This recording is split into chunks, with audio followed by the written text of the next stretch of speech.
queria voltar num ponto que eu acho bem interessante.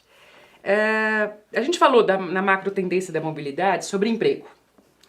E agora pensando no minimalismo, você comentou sobre o termo desemprego, menos dinheiro, consumo do ócio, para mim é o máximo. Essa questão tem a ver também com qualidade de vida, você concorda?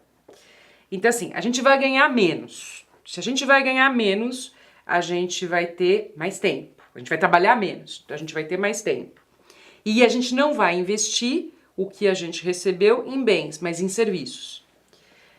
E serviços esses que vão trazer prazer pra gente, seja cultura, seja esporte, seja o que for. Isso é uma vontade sua? Isso já está acontecendo nos países desenvolvidos? Isso já está acontecendo nos países desenvolvidos. As pessoas já têm muito mais horas de ócio, né, muito mais horas livres. Elas estão já se acostumando a um modelo onde tem menos trabalho. Já nem querem mesmo se atolar no trabalho, porque sabe que o tempo vai embora, o tempo de vida vai embora, né? O ócio criativo, o Domenico De Masi falou e fez um livro disso já faz, sei lá, 20 ou 25 anos, ele já previa isso, né? Mas agora mais do que nunca, né? O desemprego não é notícia, o desemprego é um fato, ele só vai aumentar em todos os lugares do mundo, ele oscila, né?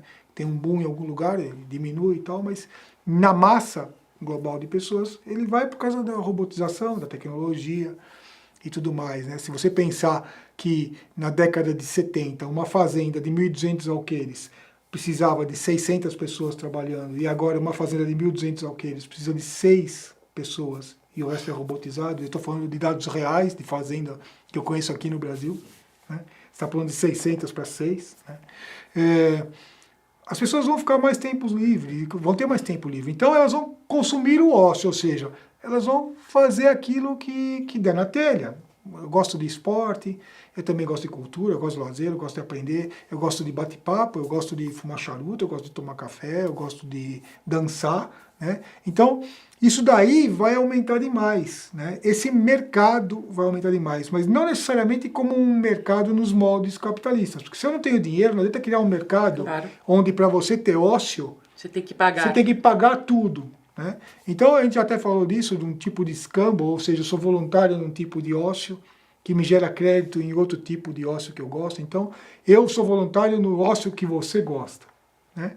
E aí eu tenho crédito para consumir o ócio que eu gosto. Então, eu acredito que esse tipo de transação vai crescer muito, que não envolve dinheiro, envolve mesmo crédito, que também pode ser via blockchain, ou seja, eu posso favorecer um trabalho numa entidade esportiva aqui em São Paulo durante uns meses e gerar crédito que eu vou usar para meu ingresso no Louvre, lá em Paris. Não interessa, isso também tem que ser global, mas eu acredito que isso é uma coisa que vai aumentar demais.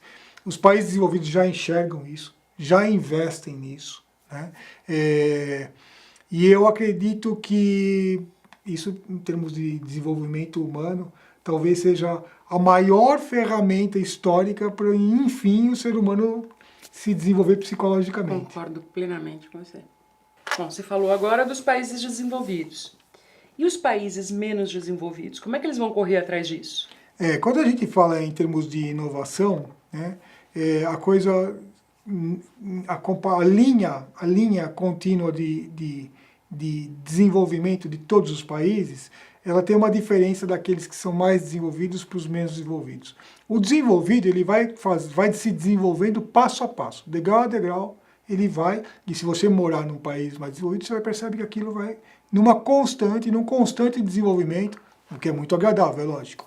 O país menos desenvolvido, ele tem dificuldades, ele tem lacunas para preencher, ele não consegue alcançar o outro, nem viver a vida daquele outro país de um dia para o outro. Mas também ele não faz o passo a passo tão miudinho que aquele desenvolvido já fez. Por quê? Porque hoje a informação circula no mundo, né? A gente, antes dessa revolução da inovação, passou pela revolução da informação, né? Foi no começo dos anos 90, 2000, né? E agora começou a revolução da inovação. Então, o que acontece é que se a informação circula, a gente dá alguns saltos qualitativos no país menos desenvolvido e acelera um pouco mais em direção ao desenvolvimento. Então, um país menos desenvolvido, ele pode acelerar mais na linha do tempo do desenvolvimento do que aquele que está lá na frente. É como se fosse o piloto de Fórmula 1, que está em primeiro lugar. Está abrindo o caminho. Está abrindo o caminho e está tendo que tomar decisão por si só. O que está atrás vê os erros e acertos dos outros e pode acelerar mais, vai no vácuo. Agora, tem que ter a boa vontade do país em desenvolvimento de fazer isso. Né? Porque se ele for mal gerido, ele não consegue dar esses saltos qualitativos de desenvolvimento. Para ele dar esse salto qualitativo, ele tem que ter uma boa intenção geral na governança do país, né? o estado social do país. Então, você pegar a história de Singapura, eles fizeram isso. Pegar a Coreia do Sul, eles fizeram isso. Pegar o Japão, eles fizeram isso. Pegar aqui do lado da gente o Chile, eles fizeram isso. Então, o país teve uma proposta de acelerar em direção ao desenvolvimento. E conseguiu acelerar, basta querer, mas querer com todos os sentidos, ou seja, sendo ético, diminuindo a corrupção, tomando atitudes sérias. Né? Uma vez o Charles de Gaulle veio no Brasil e falou assim, o Brasil não é um país sério. Né? E isso foi verdade e continua valendo até hoje. Então, enquanto o Brasil não se tornar um país sério, ele não acelera em prol do desenvolvimento. Pelo contrário, a gente está vendo muito pouca seriedade e está vendo ele andar ao contrário. Né? Ele anda para trás.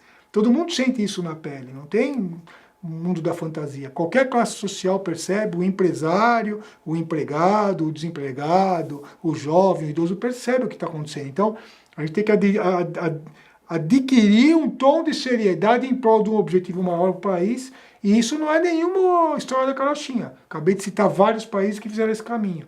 Basta todo mundo querer ir atrás disso. A gente acha que